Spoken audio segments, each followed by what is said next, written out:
ana, I even talked with Daniel, Councilor Taimiran na kung pwede pick up na 4x2 para sa second o third, bahala nang i-abansa ni or i-innova kanang mga van ni First District o may Bukidre.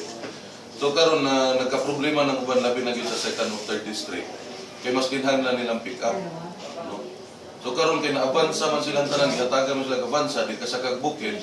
Karon gingnan po nako si Councilor Dayang Hirang kay sa may nag-istorya dito sa executive.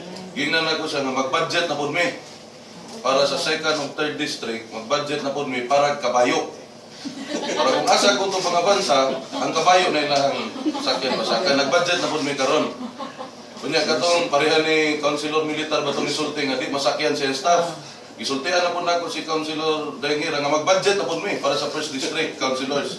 O kangga o kariton magrenta ta diha sa bangkiruhan para guyod-guyuron ang mga bansa sakyan silang staff.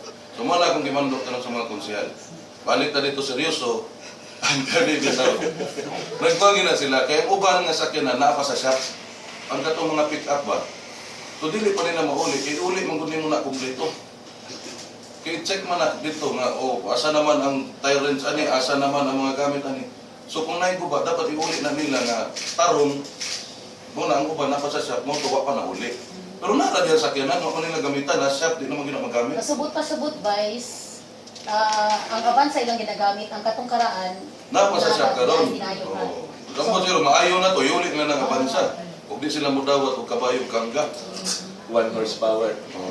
Ano naman na, Pinaka-proseso sa tanan ng mga pag murag nag-uli na, dili wala ko kabalutanan, no? Pero tanan ginagamit karon ng bansa sa akong nakitaan.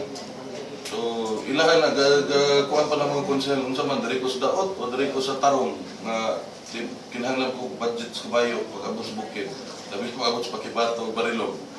So, galibog pa na sila karon. Ang ubang sakyanan yun noon, napa sa shop. So, dili pa na mauli. Dapat i-turn over ni muna diya sa SP, kay check na sa property officer. pero guys, instead Iyahan na sa may chief executive, no? Siguro iyahan na nga mas gikinahanglan dito. Okay, basig iyang na pramisan nga tagaan sakyanan. So, dili ta kabuot ana kung mo'y desisyon ni Mayor Rudy. So, kanang tulo ka konsehal nga walay sakyanan.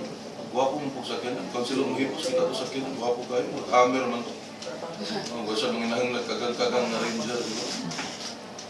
pero wala figure kung pila ka buok na sila na kay ihap.